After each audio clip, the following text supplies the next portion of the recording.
Good morning today, 10th August 2024. We are going to discuss editorials of The Hindu. Apart from The Hindu, we will be discussing one article from another newspaper. Today's quote: the only thing standing between you and your goal is the story you keep telling yourself as to why you can't achieve it. It was told by Jordan Belfort. You can see him. He's a basically criminal in stock market. He manipulated in stock market, but his genius is always unmatchable. You can compare in India where stock market scam everything happened, but this person had made a lot of impacts in US. But this quote is very important. Many times we'll be keep telling ourselves we'll give a lot of excuses. So those excuses we need to avoid. So that's what the essence of this quote is. The next we'll be discussing about refugee rights and how they are displaced and what are their impacts, what are all the safety provisions available to them due to armed conflict, violence, human right abuse, and persecution. All these things will make millions of refugees to flee their homes, and they will go to another country for survival and become displaced people in this process. According to United Nations High Commissioner for Refugees, by end of 2023, that means December 2023, 11.73 crore people worldwide they have been displaced due to this persecution, conflict, violence, human right abuse because of the serious disturbance in the public order. If you see among them 3.76 crore people who are refugees already. There are many issues happening across the world. Israel Hamas war, it has gone to next level. People in Israel, those are in Gaza Strip. So they people in Israel, though they are safe, but when you see Gaza Strip, people are flying to Egypt. So they have become displaced people over there. And then Ukraine Russia war is continuing. Many people have many, not many, almost all people have from Russia condemning the war. However, from Ukraine, all of them are displaced. Even Rohingyas from Myanmar, we can consider, they are also facing the threats in Myanmar, and then they are refugees. And we recently discussed an article about how Rohingya will impact Bangladesh. Recent crisis. This crisis, refugee crisis across the world, is going to increase in significant manner because there is a failure in the law and order across the world. India always been perceived as a refugee receiving nation. We host 2 lakh diverse refugee groups since our independence in 1947. As of 2022, January 31st, 46,000 refugees and asylum seekers they are registered with United Nations High Commissioner for India. Among them, 46% of this population is comprised of women and girls. They are burdened and vulnerable group. Women and girls are made solely accountable for their children. So there is no accountability for their children apart from them. They are often, last to flee, and they are saddled with gendered caregiving responsibility to both old and young, and they are required to single-handedly bear the responsibility of the family sustenance. So you might have seen women will be handling all these issues. United Nations Population Fund also acknowledged the face of displacement is female. The gendered nature of displacement impacts women's physical or mental health as well as their well-being. So, refugee women affected by many issues because death of their partners, even their children's, and then hardship of camp life. Wherever the camp, whichever the camp they're residing, those campuses will be very harsh condition, and there will be always a change in the family dynamics. Husband is gone or children that die, then they have to they deal with a lot of mental trauma. They are limited to community access network, even reduced safety also because of this prolonged conflict. Post-conflict gender role shift and breakdown in traditional social support system and socioeconomic challenges, they are always associated with this displacement, and they make exposed to refugee women increase gender-based abuse, even sexual practice to them. Sexual violence will also happen to them. This exposure of physical and sexual violence make them conditions such as post-traumatic stress disorder, anxiety disorder, and even depression. Displaced, according to one study, displaced women they are twice likely to exhibit symptoms of post-traumatic stress disorder, even 4 times likely to exhibit depression as compared to their male counterparts. Even one reason is there Sudan. Sudan is always prone to civil war. In Darfur, it showed that 72% of displaced women affected with conditions such as post-traumatic stress disorder, general distress because of these traumatic events and living condition in the camps. These evidence indicate female refugees are at greater risk of developing diagnosable mental health related illness when compared to male counterparts. Social and gender inequalities often lead them to experiencing and testimonies displaced of women being dismissed. So these inequalities, gender inequalities, if you see in India, we are patriarchal society, we will often displace them because of these gender inequalities. So they will just become the testimonies.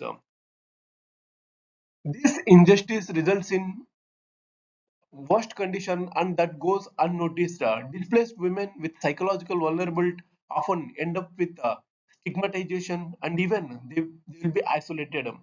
Given their limited financial resources, refugee families tend to prioritize physical over mental health and health of men over women. So women has to go to post-traumatic stress disaster, depression, all these things they have to care about their physical health but not mental health so they have to suffer from many things subsequently. It is not surprising displaced women with psychological disability they receive rarely receive any necessary support. Mental health service they reported it is lowest among the refugees, even local population among the women than men. So women received very lowest support care of mental health service in refugee related camps than men. This situation was when the country in which refugees resides if traditionally will be patriarchal such as our country India is a patriarchal country so we don't care much about women and their responses. So in India community participation is predominantly male dominated. It leaves then refugee women to isolated in a foreign land without platform to raise their concerns. This stigma surrounding the psychological disabilities restricts their access to information. Mental health services available to them, they are typically either in government hospitals that will extend, even if they go to government hospital also, they will have the extended times, wait times, and this through support services by non-governmental organization, which is unregulated. These services often only sought after issues have been escalated. When they go like the cancer, when it goes to third and fourth stage, then only they go for treatment. Like that, when a patient, such as those who are feeling with post-traumatic stress disorder, here we are talking about refugees. When their condition is escalated to where it cannot be treated anymore, in that case, they will be sought, especially women in seeking these limited options as well, refugee women encounter many such challenges stigma, feeling of the shame, communication barriers, and limited mental health literacy and awareness of the available services. Whether we don't have any laws related to these things, see, United Nations Convention of Rights of the Person with Disabilities, they recognize long term mental or intellectual impairment in which interaction with various barriers that hinder their full and effective participation in society, such as psychological disability. This United Nations Convention on Rights of Person with Disability, with such issues, long-term mental issues and all, it guarantees a huge number of rights to affected persons. United Nations Convention of Rights and Person with Disability, it also identifies women and girls with difficulties are subject to multiple discrimination. Even they help them to full and equal employment enjoyment by them to all human rights and even fundamental rights also. Article 6. Even Article 5 notes these are required to be secured to all without any discrimination. In accordance with the United Nations Convention on Rights of Person with Disability, India enacted Rights of a Person with Disability Act 2016 to provide guarantees to person with disability.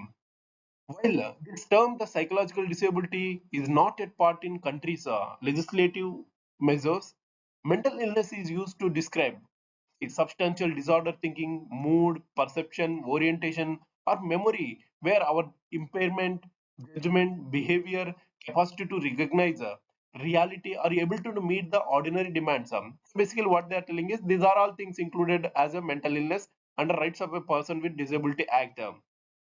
Even Rights of Person with Disability Act tells free and free and barrier-free access, priority, attendance, and treatment. That means those even refugees also residing in India, they can receive these things.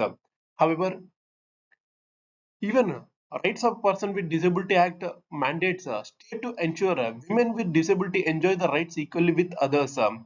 Simply by virtue of not being Indian national, see, they are refugees. Refugee women with psychological disabilities, they are often filtered out from the implementation of these guarantees. This is attributed to many factors, legal and administrative framework in non-nationals, in distribution of rights and services, social stigma and discrimination associated with these refugees, lack of awareness, language barriers, and even financial constraint also. Article 21, even our Supreme Court under Article 21 guaranteed a right to life, even refugees also. Refugees' access to a right to healthcare services is extremely limited and predominantly restricted to government hospital. We have discussed how government hospital they are facing issue. They are excluded from most public and health nutrition program available to citizens. Even they have given limited means and private hospitals are, you cannot say, they are prohibitively expensive. Subsequently, in the absence of any express guarantees extending in the purview of these rights of person with disability to refugees with disability or safeguarding their interest as per United Nations Convention on Rights of Person with Disability, refugee women with this psychological disability or mental illness, despite all the guarantees, right to health, they remain unable to realize it. The violation of their right to life not only contradicts the express directive of the court but also renders this United Nations Convention of Rights of Persons with Disabilities, it is ineffective. India is neither to party to 1951 Refugee Convention is there and even 1961 Protocol. So India is not neither to party, and if you see rights with disability, let alone this is not even under this area. Given vast refugee population in our country, it is highly important to establish a unified, uniform, codified framework that provides adequate language for implementing India's international commitment.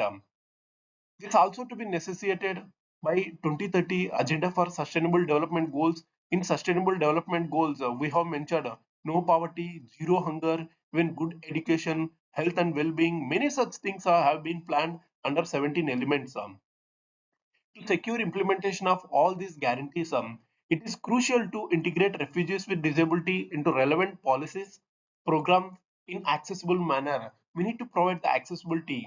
Effective policy making depends collection of disaggregated data on their health condition, necessitating a fast and systematic identification, even registration process also. What to be done is how it is to be get it done. It has to be seen from the government. Until then, one question need to be asked, whether they must continue to endure this mental stress or they lose the hope and then give up. This should be asked question, and then it is very sad to know these things should be taken in mind, and then authorities should work in this direction. Next article here, it talks about census 2021. India 10-year census has been delayed for more than 3 years now, despite several concerns having raised about the consequences of having not census. What are the benefits of having census? In 2011, we have conducted one census, and then 2021 we have to conduct. But whether we have conducted, no, it is long due. We have discussed one article 2026. 2026 representation of person delimitation is act representation of the delimitation act is going to happen. So soon after that, 2027 they are going to tell, but we need to see. With census, we will be getting a lot of benefits. Census gives many areas where we can work. It gives population data, and many schemes have been implemented across the country based on the population. So by taking the population in count, we can better policy, better we can design, and then we can utilize our human power in many ways. There are many such benefits. In fact, there is a misconception among all the officials substituting the census with alternative ways and means to counting the population. Census is not limited to just population count. This includes various range of questions like locational, familial, individual information that helps to understand changing population dynamic in its entirety. First and foremost limitation of avoiding census, it lies in reliability of the large-scale surveys. We will carry out National Family Health Survey, even periodic labor force survey. These are carried out on a census that is 15-year-old frame, decade and old, 1.5 decade. So they are taking these things and then they are drawing through extrapolation. Suppose say now 10 crore population is there. So within 10 years it may grow some 5 crores due to extrapolation. Next to 10 years it is 15 crore population like that. So they are depending on this thing. It is highly misconception. Decade and a half had been period of potential transformation. In last 15 years we have seen many things. One of the thing is education related thing, occupation, employment, even health. COVID impacted heavy manner, even livelihood also. 90% of our population is depending upon unorganized sector. It is highly essential that we need to carry out census. Considering all the significance of examining this future, delaying census is irresponsible, and to think of alternative to census such as periodic labor force survey or national family health survey, this is very innocent and naive. There is a universal echo of conducting caste census. Even political parties, recently we have seen many political parties demanding to conduct a caste census to serve their political ends, not for any other development process. Missing 2021 census can be never be excused given that general election was conducted in the midst of all uncertainties. There were many uncertainties there, manpower availability was there, so unavailability was there. So despite all these things, we have conducted election, but election and census almost same. In census also we need a lot of government employees. This manpower need to exercise. It is equal to almost census. When election is carried out, why not census? Opinions are there are like evaluating government schemes, programs in terms of their coverage and consequential consequential impact can be made by conducting the census. Unfortunately, with proper data about how much population is there, monitoring the success of any program will be misleading. The urgency of having population census, not delaying it more than numerous times, is a ground-based reasoning, particularly rapid demographic transition and result of the demographic dividend. India is the youngest population country. We need to utilize our young demographic dividend. Population census is more than necessary to reveal these changes along with familial structure, location distribution, even occupational composition also.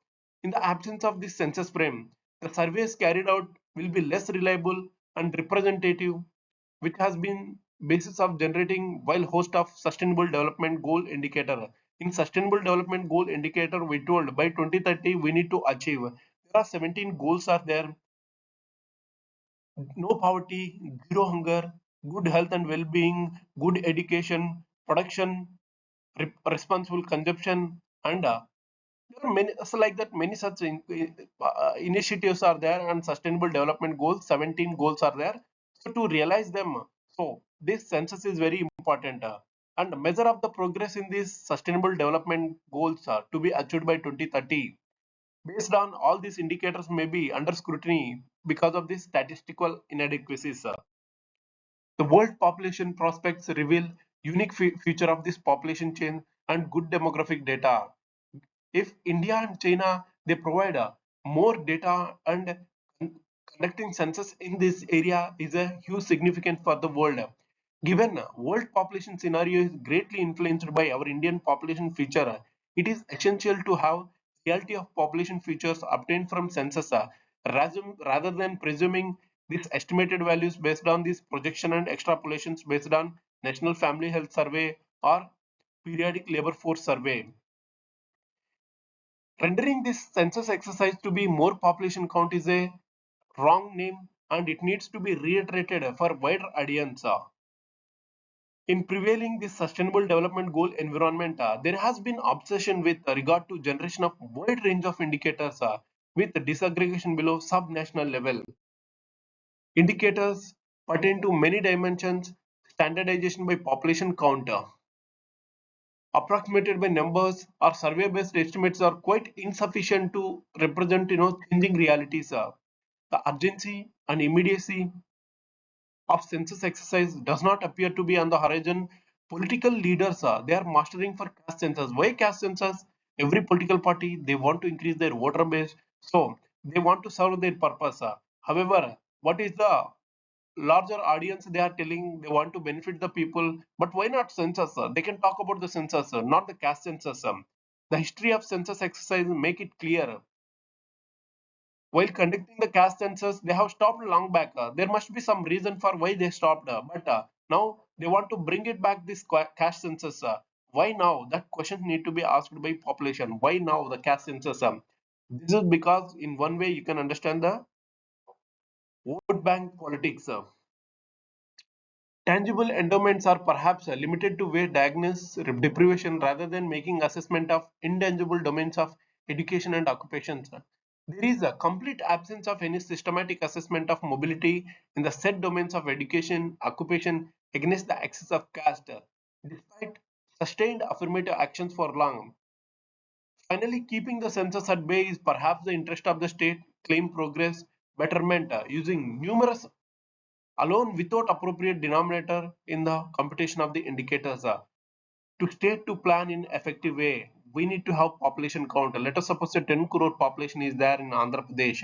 So we need to devise a better scheme in good manner. So scheme should be reached to the needy. Scientific community should convey the need for census without any further delay to get out of this illusion that surveys and many administrative statistics are replacement of the census. Now, the key apprehensions remain whether the census has been delayed or there is a attempt to avoid the census. This question need to be asked and then it has to be demanded. This article is about rupee and dollar. So how they works in demand and supply economy, how we have processed, how we have gone further. This article discuss about these things. So we'll discuss this article in detail. This is just basic economic principle. See, currency and money, we often use them in different meanings. Money is an intangible system. Money basically trading to takes place. That's what called. Currency is a tangible form of money that is called paper money. So it is a medium of exchange for goods and services. Whenever you want to buy something, you will pay through the cash. This is called currency. What does it mean to have the strong currency? Strong currency, like globally traded currency, like dollar, and it serves as a reliable and stable source of value. If you go and give the dollar, someone will pay you equivalent of money. That means they believe in currency. These currencies are safe havens. They are strong currencies, likely to remain more resilient in the face of any political or economic issues, even instability also. Currency strength is measured using exchange rates. Even suppose say $1 equal to 80 rupees. This is called exchange rate. This is also referred to as exchange rate. In another way of determining the market value of the currency is by PPP mode. What is called PPP?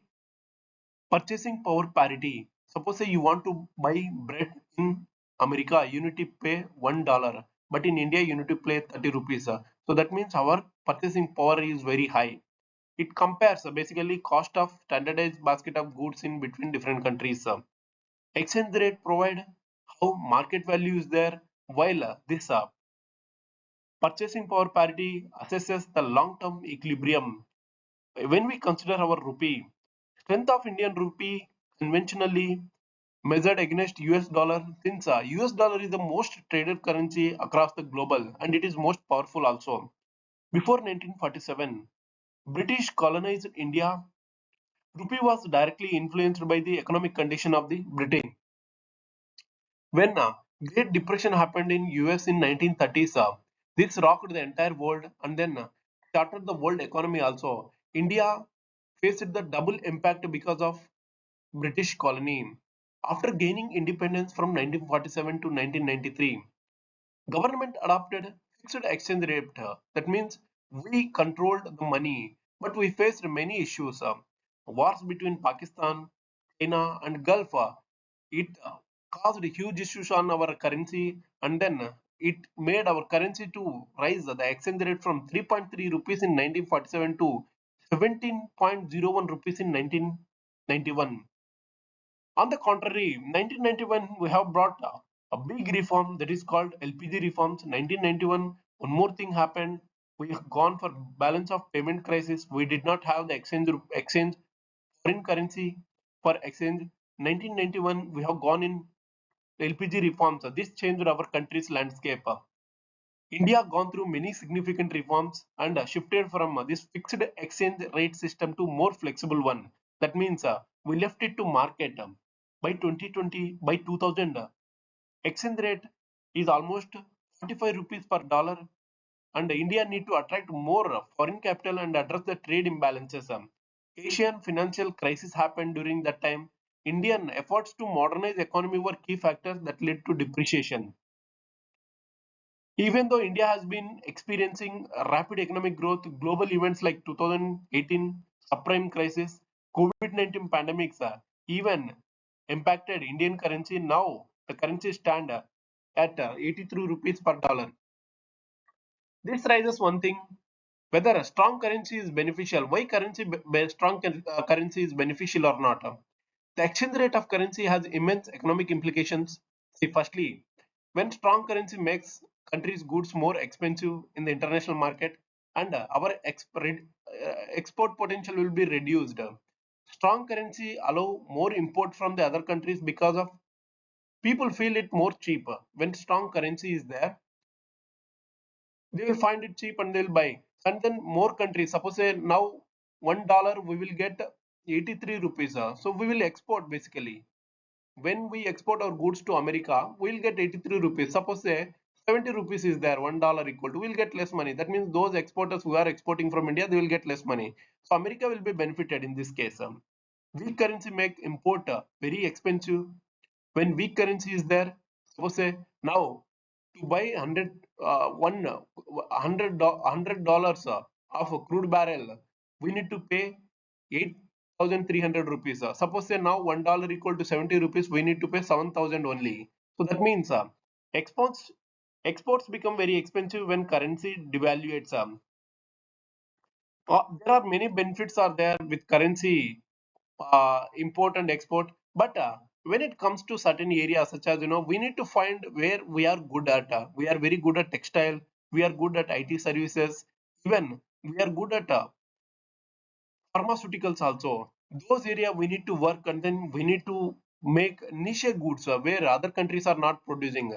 In that case we can make more exports. At the same time we need to import certain thing, and then the tariff and all these things need to be considered so that domestic market cannot be burdened. And then those inflation, what is mean by inflation? When rise in prices, so some American goods are coming, more people are going for to buy it. That means inflation. We need to avoid inflation. To avoid inflation, we should have our own manufacturing system, so that we need to attract a lot of foreign direct investment. When foreign direct investment come, when country offers more interest rate to them, more returns are there. So these things country need to ensure. So ultimately what author is trying to tell is the country should follow its own economic policy, and then whether it is flexible regime or fixed regime, it doesn't matter. Now presently we are following flexible thing. However, weak currency or strong currency, it doesn't matter. We need to manage our imports and exports in such a manner that country is benefited at long run. And then we need to attract a lot of FDIs, foreign direct investment, we need to establish manufacturing facility, and this manufacturing facility shall be contributing the export, and then for them whatever the manufacturing facilities import things are required, we need to establish this import. And even author is telling to consider sectors, the same area where manufacturing sectors need to be established so that they can all work together. This is the article is about. Thank you. Thank you very much for the discussion.